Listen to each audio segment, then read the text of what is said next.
Amanya Lwiga Leisa Bakibenga ndi musawo wa bisolo nga ngattira wamu n'ebinyonyi okubijjanjaba okubirunda n'obbirabirira. Kati olwaleero tugenda kutunuulira kye bayita obumyu rabbits, naye ng'obumyu buno omuntu atulaba era bw'obulaba njagala obe ng'osharinga vidiyo eno mu bantu ab'enjawulo bonna, kuba ekigendererwa nti omuntu yandibadde asobola okulunda naye ng'otandika n'ekyo ekitono ky'osobola otandika nakyo. Tusooka tutunuulire enzimba z'ennyumba.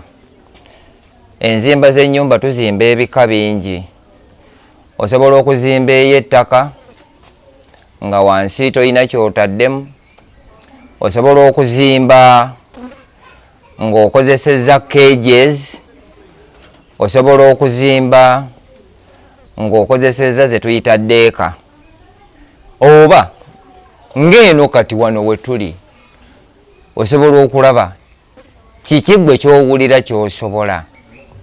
Kuba obumyu ye pulojekiti omuntu gy'asobola okulundira mu kifo ekitono mu bbanga ttono ate n'oba ng'olina ky'ofunamu. Naye abantu abasinga obungi bagamba baavu naye ng'ate balina ne sipeesi ebamala. Kati bw'otunuulira sipeesi eno tewawera wadde fuuti 2.5, naye obumyu obuli wano ndowooza bw'oba butono nnyo bulinganga mu 3, meaning nti osobola okutandika n'ekintu ekitono as you go on n'ogenda ng'ogezza. Tandika n'ekitono ky'osobola okubeera nakyo, buli ogenda ng'ogenda weeyongera kiba kitegeeza osobola okukyosa mu ako k'otandise nako n'ogenda ng'ogenda ogezza. Obumyu buno bulimu ebika bingi. Tulina bwe tuyita obwaloko traditional bumyu, ne tubeera n'obumyu obuli exotic bwe tuyita obuzungu. Naye kati obwaloko buli tugenda tubukyusaamu olw'ensonga nti abamu bwatulema oba bwabalema olw'endabirira. Agula akamyu n'akasuula awo ne keeriisa ne keetabulira ne keetakulira buli kimu. Ne tubeera n'obuzungu bwe twandiise western. Kati obwo tulinamu New Zealand, tulinamu Obufalansa, tulina obwa Holland, mulimu obwa Belgium, mulimu Obumerica, mulimu obwa UK. Naye nga mu byonna ekizibu kiri kimu, osobola kubwawula otya.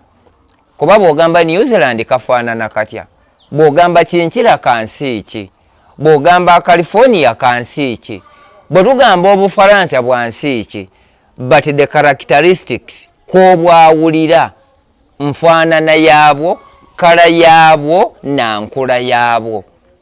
Obwo bwonna bukula bulungi. Akamyu akakuze bwe buba buno obwaffe obukazi kalina okuba nga kawezezza emyezi 6, awo n'olyoka okawa ennume. Ate kyandiyambyeko akamyu kano akalume ne kaba nga kasinzaako ku kano nga kalina emyezi nga 8. Ne bwe baba bantu, bwe nali nkyali musawo w'abantu nga ndikomendinga omuwala agenda okufumbirwa, bw'obanga oli mu myaka 2 ofune omusajja ng'ali mu myaka nga 35, awo mujja kuzaala abaana abakuze.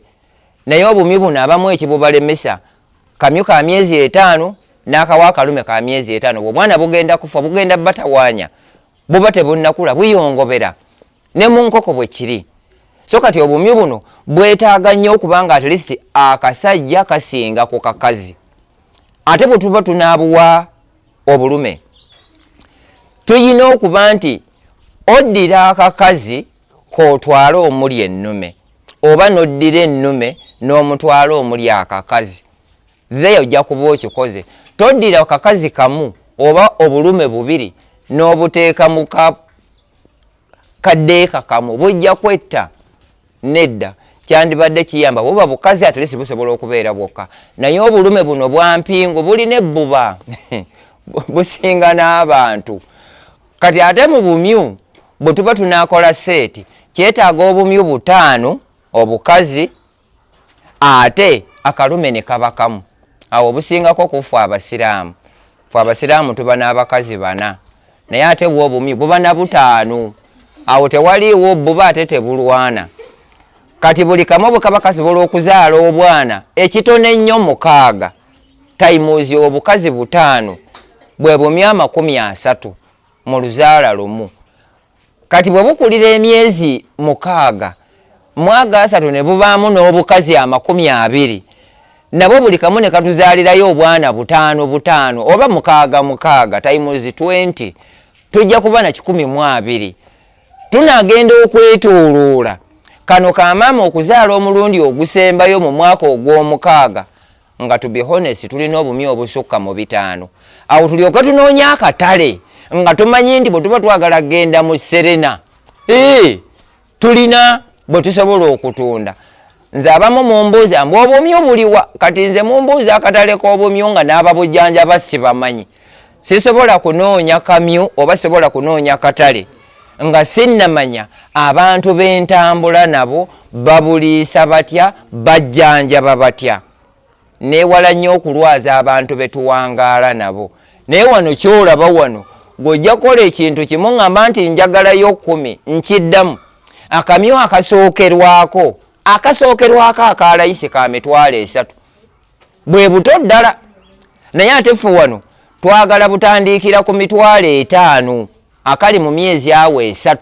Kati akakulu ddala bw'oba ojja wano jangu wakati w'emitwalo 8 ne 12 bw'oba oyagala kakulu. Ate n'ow'omunaana olina okuba ng'ogenda kwogera olulimi lulungi. Akakulu ebyaddala ka mitwalo 12 bw'oba toziweza sente ezo ze nazo ffe tulina okulonderamu bw'olina okutwala ezijja mu ssente ezo. Gw'ayagala ak'omwezi ogumu tojja kuba bw'ona obutwala wano ne bufa ojja gamba natutte obumyu nga si bulamu. Twagala bwa myezi 3 obukakaseemu naye emyezi 3 kiri wakati w'emitwalo 5 n'omunaana. Awo ojja kujja namba yonna gy'oyagala. Ate nga twagala gwagenda okutwala obumyu buno tumala kusomesa n'omanya enzimba y'ennyumba n'omanya endiisa. Ate tukola ne follow-up gy'obututte buli butya bwe tukusanga bwe tukuguzizza nga kye tusuubira si kyokola tugenda bukujjako newankubadde nti wasasula. Kuba kye tutwagala kwe kubonyaabonya wano embeera obulaba bufuna empewo ebumala ekitangaala ekibumala gw'okatute ng'olinga k'otutte mu ttooyi tekalina mpewo tekalina kitangaala tujja kakima tukakomyewo wano ate nga totubanja. So kye twagala kiri ekintu kimu. Bwe tunaabaako n'ekitono kye tutandika nakyo kitegeeza tujja kuba tutambula. No emmere ebusanga omwo ne bwe kuba kuzaala buzaalira omwo amazzi gabusanga omwo kwegamba ne weesanga ng'osobola okutandika n'obumyu bwo nga 5 oluvannyuma lw'omwaka. Kuba akamyu kalina okuzaala emirundi 6. Akamyu kano kazaala buli mwezi naye abantu abasinga obumyu buno bwetaagamu family planning. Nga mu bantu bwe kaba kazadde kayiseewo omwezi nga kakyayonsa bwe kaweza omwezi omulamba nga kakyayonsa then n'olyoka okawo ennume. Awo buno bw'obuzadde bujja kubanga butambula bulungi ate n'okula bukula bulungi. Naye ate gwe bw'ogamba nti lwe kazadde lwokawo ennume buli tebugenda kufuna ku mata gabumala kuba bunaaba bukyayonka nga ate kabutamwa kazaala ate obulala. Kitegeeza nti mu mwaka omulamba kalina okuzaalamu emirundi 6. Akamyu kano kasobola okuzaala obwana wakati w'obuna ne 12. Kitegeeza nti endabiriraayo endiisaayo n'enzijanjabaayo yegenda okuwa ekyokkola. Ngamba mu gwandaba era tulaba essaawa eno akatale k'obumyu weekali naye tulina ekizibu kimu nti abasinga okulunda obumyu mu bujjanjabisa eddagala ezzungu chemical medicine. Kati omuntu bw'aba akasaze akamyu kano n'asanga nga mulimu eddagala ezzungu tajja kkalya. Mbajjukizaamu nti nze nali musawo w'abantu medical clinic officer nenzijanjabira emyaka 4 naye kati ekizibu kye tusanze worldwide ye kansa tusinga mu kumufuna mu ebyo bye tulya. Kansa tasiiga ne bw'obeera ne mukyalawo nga gw'oyina kansa ye tamukwata, naye ate ekizibu nti ebintu bye tulya ennaku zino bye bisinze okutulwaza kansa. Ogenda n'ogula ekikomando kyo ne bakusalirako ennyaanya embisi, ne bakuteerako kabiji embisi, ne bakuteerako obutungulu, ebyo byonna nga baabifuuyidde eddagala eggulo ne balyoka babinoga.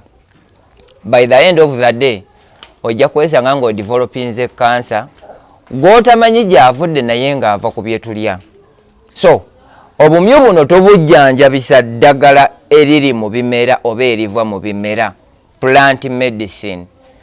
Mu ddagala lino mulimu ekigajje of which you need to know